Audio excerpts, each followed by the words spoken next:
If you are not medically qualified for GLP-1 medications like semaglutide or tirzepatide, you need not worry because there is a compound that literally may be as powerful to help you throughout your lasting weight loss journey.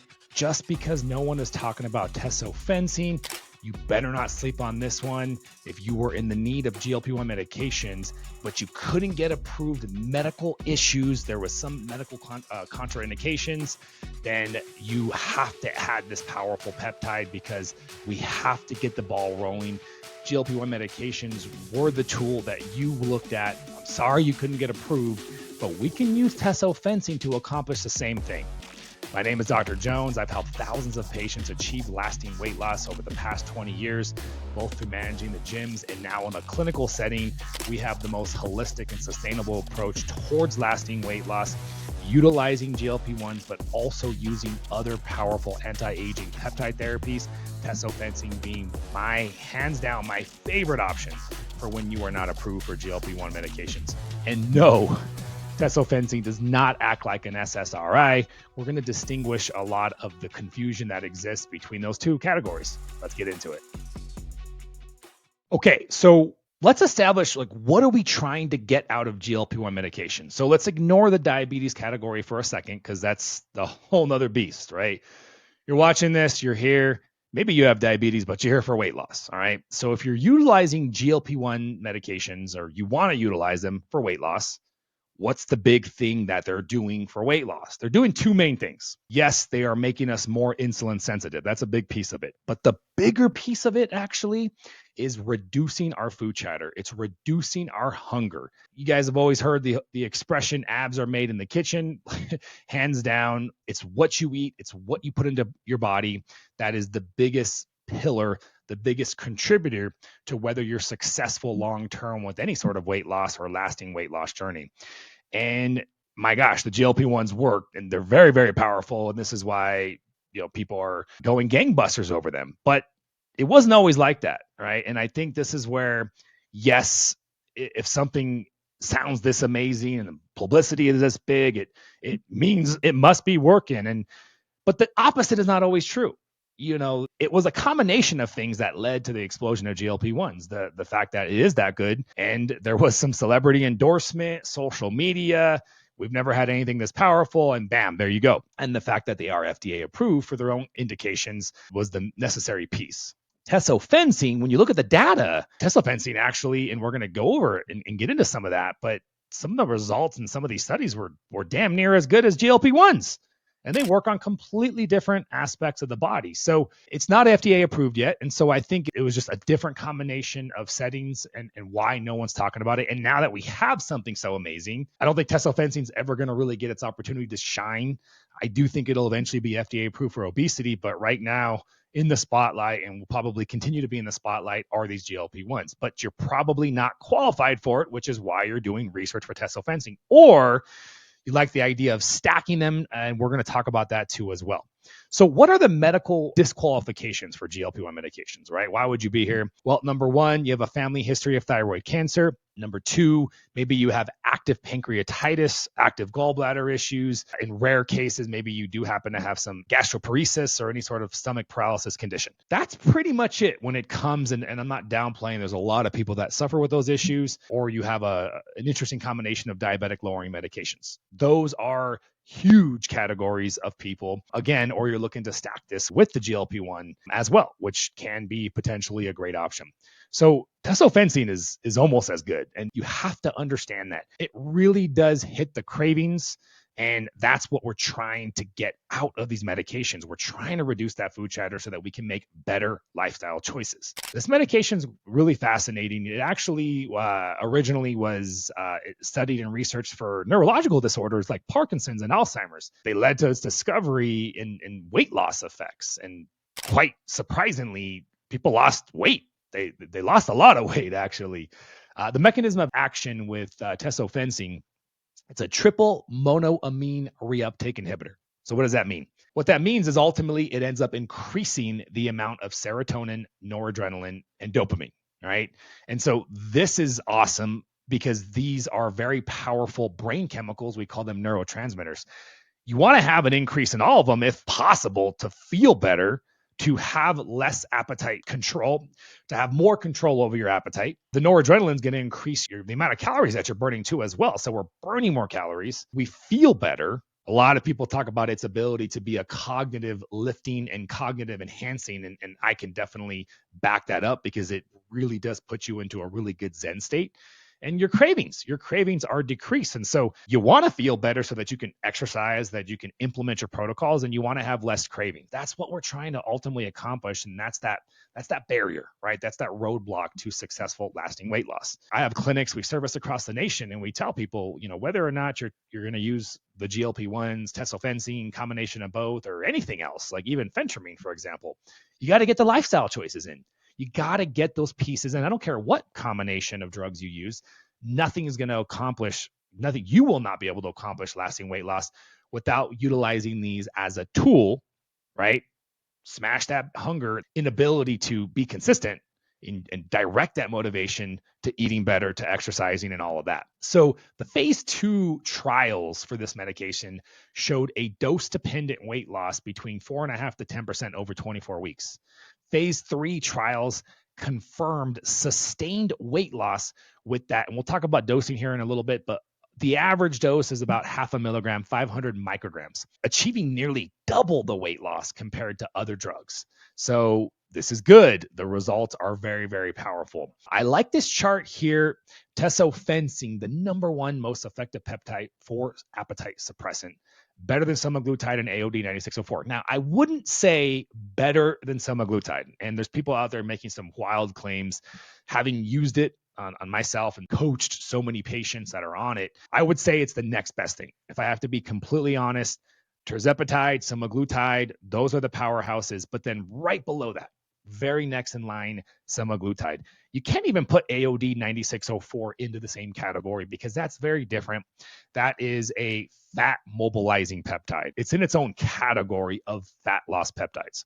So there was a 2-week study, 203 obese patients, and it hinted that tesofensine could have the ability to reduce weight 2 times more effective than any other weight loss drug. Of course, it wasn't a head-to-head comparison of tirzepatide. And you know how I feel, tirzepatide, semaglutide are going to be the more ideal option.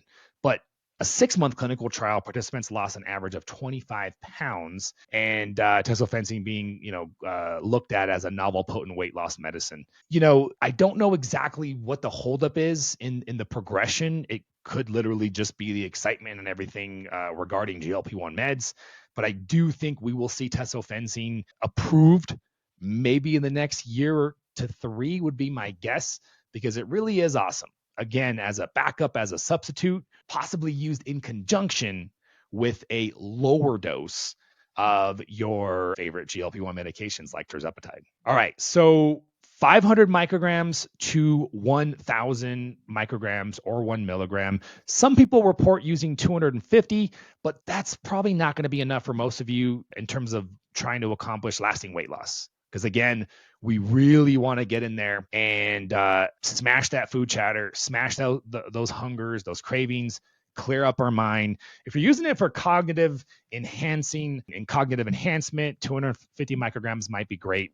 This has a really long half-life, like 9 days. It's quite fascinating for something to take that long, which means 9 days it takes before your body will break down and get rid of about half of it. So it will build up over time. You're not going to probably feel much on the first day or 2, but every single day you take it, due to the very long half-life, it takes a while, between 9 days to 14 days for it to really peak. So be patient with it. Give it time. Don't increase your dose right away. Give it time to set in and be very pleased with the effects. So I want to talk about SSRIs. Right. So selective serotonin reuptake inhibitors, antidepressant medications have a lot of negative rap, and rightfully so. I mean, all medications to a certain extent have a negative rap. If you understand and look at things from a holistic perspective, you don't want to use drugs when at all, if possible. Okay. And one of the side effects of SSRIs is weight gain. Right. But yet, even though this compound, tesofensine, will increase serotonin levels, we don't see that. We don't notice that same effect, which is awesome. And it's probably because we're not just affecting serotonin, but we're affecting the reuptake of serotonin, noradrenaline, and dopamine. And so there's this sweet spot, and we have the quite opposite effect. Hey guys, I wanted to interrupt for a quick minute. I have a free guide for you to get you towards GLP-1 independence. This is phenomenal if you've already started or you're thinking about started. I break down step by step exactly what you need to do to graduate towards GLP-1 medication independence. I'll link to it in the show notes. We'll see you guys back in the show. Cognitive lifting, nice Zen state. If you've ever been on an SSRI, people really, report more of a foggy, kind of zoned out feeling, not clear and level headed. And I'm sure that's because of the extra dopamine that you get from these, from Tesofensine as well. So it is a contraindication, right? SSRIs, if you're on an SSRI, it's probably not a good idea to take this medication just because you don't want to mess with excessive amounts of serotonin. That can be an issue. So if you have high blood pressure, it's definitely a conversation with a medical practitioner, assessing your current situation and making a judgment call. There will be a little bit of an increase on your blood pressure. But other than that, this is a very well tolerated compound. You may get some restlessness in sleep. You may get some sleep issues. And so it's definitely strongly recommended that you take this compound as soon as you wake up, first thing in the morning. If you forget it and it's late morning, I would skip it. It's okay. You got a really long half-life. That's sort of another awesome aspect of having such a long half-life. Very low habit forming too, which is nice. I mean, you don't get addicted to this. Like caffeine and coffee is more addictive than Tesofensine. So that's really nice. And there's just a tremendous amount to benefit from this. I really, really like this compound. So I want to go over some frequently asked questions here, and then I want to get into big picture, how we put this together into a successful program. So number one, safety profile. We get asked this question a lot, especially because it's not FDA approved yet. So the safety of Tesofensine is still under investigation. It does have promising results in clinical trials. Like I said, we've used it on a tremendous amount of people and haven't had any issues at all. Our medical practitioners are screening patients though. And so please, oh, please don't be purchasing these peptides from research companies, illegitimate resources, trying to figure this out on your own. I do think there can be some trouble if you don't know what you're doing. We talked a little bit about the side effects earlier, but as far as, since we're talking about safety, what you can expect sometimes is dry mouth, constipation, that insomnia feeling. I have a really powerful video on enhancing your sleep. So go check that video out. It's on the YouTube page, because lack of quality sleep will override any lasting weight loss program. So we can never let these compounds affect our sleep, cause us to be more stressed, anything like that, because we have to have those basics in. And you think of this as a way to supercharge it. The increased heart rate and blood pressure, we talked about that. That could be a conversation for you and a licensed healthcare practitioner. But overall, again, I feel like this is a very safe compound with a couple side effects to consider. Can Tesofensine cause addiction? No, Tesofensine has not been found to cause any sort of addiction. Like we said, it's caffeine and coffee appears to be more addictive than Tesofensine. So always be sure to work with a healthcare practitioner. And effectiveness, we talked about that earlier, 4.5 to 10.5% of body weight over 24 weeks. Truthfully, when people ask this question, it's very difficult. When people if you're asking somebody, especially a clinic that you're thinking about working with or purchasing, what kind of results can I expect? And they just give you an answer. I think that's very concerning to me, because weight loss is so individualized, and you can't, on the end of the company that's delivering it, give somebody a reasonable response when you don't know how they're gonna tolerate, how well they're gonna adhere to the various pieces and components that need to be adhered to for success long term. So that always bothers me when I see those sort of things. But in any case, we look at it, me and my healthcare practitioners, because, like I mentioned earlier, I own clinics. I do all the health coaching, all the weight loss coaching, and I work with some awesome healthcare practitioners. So they handle all that piece of it. We look at these medications, all these peptides, as tools to implement better lifestyle choices. Because at the end of the day, without making some, in most cases, dramatic changes to your lifestyle, you will never accomplish lasting weight loss. You will never accomplish optimal health. And I think some people get it, but when they go to attempt to do this, they're hit in the face real hard, or running through a brick wall, and they can't get through that brick wall. And that's the food chatter. That's the disease, whether you want to call it a disease or not. obesity, insulin resistance, autoimmune diseases, PCOS, menopause, all of these conditions, what do they have in common? They prevent weight maintenance, right? There's a weight maintenance resistance. The body wants to regain that weight. And we already know how difficult lasting weight loss is. When you look at the literature, lasting weight loss is, you got to be a unicorn, folks. 85% of people who have ever lost more than 10% of their body weight fail to keep it off within the first couple years. So this is the reality of the scene with lasting weight loss. And so this is why our approach is aggressive, So let's get into that. Like, what do we do here? How do we use tesofensine? We use it ultimately, like we talked about, implementing better lifestyle choices, but flat fasting is the biggest benefit, I think, is the biggest takeaway from this. Yes, your nutrition is going to get better. Yes, you're going to be able to make better choices. But being able to get into deep fasting, I think, is the most powerful reason to utilize not just tesofensine, but potentially, GLP-1 medications. And we have patients that work with us and don't use any medications, and we're going to talk about some of those options here in a second. But long fasting, not just intermittent fasting. So intermittent, that's just define that so that we understand what longer fasting looks like. Intermittent is a fast that you do every single day. So in a 24-hour period, you have an eating window, you have a fasting window. Your eating window is first calories in, last calories in. The rest of the 24 hours, including sleep, that's your fasting window. So you probably have heard of 16-8, 16 hours of fasting, 8 hours of eating, okay? So this is your traditional solid, and I'm a big fan of 16-8. It's not going to move the needle for most of us. It's not going to make a dramatic difference unless you are already in pretty good shape. Intermittent fasting is definitely part of the maintenance protocol. But for a lot of us, metabolically sick, broken, obese, we talked about all these various conditions, we need to be more aggressive here. And so what I've created is the FLOA protocol, FLOA, fasting like our ancestors.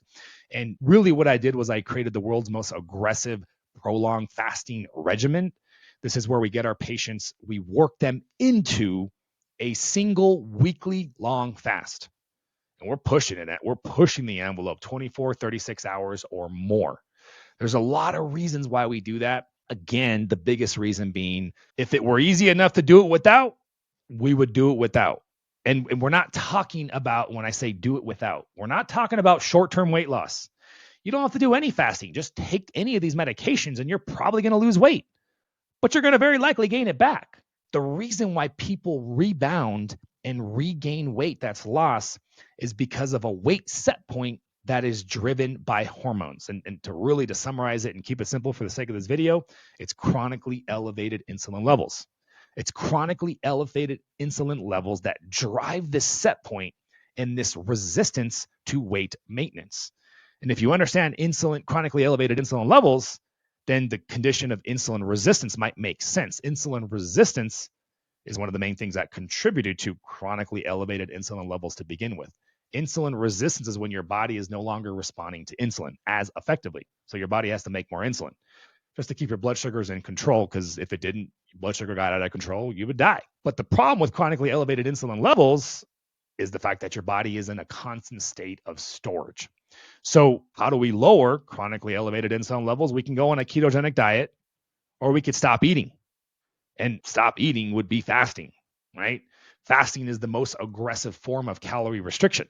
But I'm a much bigger fan of fasting over calorie restriction because there's some nuances, there's some differences. The biggest difference being that it's short term, followed by a round of feasting, higher intake, high protein, so that your body never gets into that metabolic downregulation, which is normally associated with consistent caloric restriction. I have plenty of videos regarding fasting on the YouTube page. So if you want to take a deeper dive, go check those out. So other options that I like to use either in addition to these meds or separately, Unimate. Unimate is a powerhouse. It's actually made from yerba mate tea. Yerba mate has been known, unfortunately, never really grew popular in America, but in South America, and the active ingredient being cholinergic acid. And what I love about this is there's about 100 times more cholinergic acid. It also tastes significantly good. And yerba mate tea, if you've ever had it, is really bitter. You'd have to be drinking all day, brew a couple gallons and be drinking it all day to get the kind of effect that taking 1 or 2 Unimates throughout the day would give you. and it dissolves in hot and cold. It's just very convenient. I also like Balance. So Balance is their second product. Both of these products are part of the Feel Good system. And Balance is actually a broad spectrum fiber product. Specifically, though, it really does a good job of giving us fullness. I like to use Balance in the evening, feed that gut microbiome. I'm not worried about a couple calories because most of the calories are coming from fiber, and allow me to and allow our patients to get into deeper fasting. Hollow Curb is a very unique product that a lot of people don't know about. It's a bitter extract. It's from New Zealand. There's a lot of good clinical data behind this, but it's actually stimulates the GLP-1 receptors. So does Unamate. They don't stimulate those same receptors to any degree that those medications do, but they do show some effect on them in the positive direction. So I want to be clear, like, if you're going to try to do this with supplements only, I think you absolutely can, but it will take much more mental toughness. And given your stress levels, given your initial mental toughness, and really how metabolically jacked up your body is, that's ultimately going to determine whether it's possible or not. And that's why I'm always a fan of if you're obese, you're metabolically broken, let's get in there, let's bring the big guns, let's stabilize things, and let's start to eventually, potentially wean off and rely more on your body and less on medications. Moving down the totem poles, nicotine gum. Nicotine gum, even Dr. Andrew Huberman talked about it recently. In isolation, right? Nicotine might even be neuroprotective. It doesn't have any of the dangers associated with it, is what it looks like that nicotine does when you smoke it, when you vape it. Even vaping, we know now, is very likely bad for you. When you chew it, all of those forms, that's a no-go. But in isolation, nicotine is also very popular in the nootropic space because it's a really powerful jolt of energy too as well. Just be careful if you've been a prior smoker. It's probably good that you stay away from that. And then finally, fat bombs. Fat bombs essentially is really any form of fat.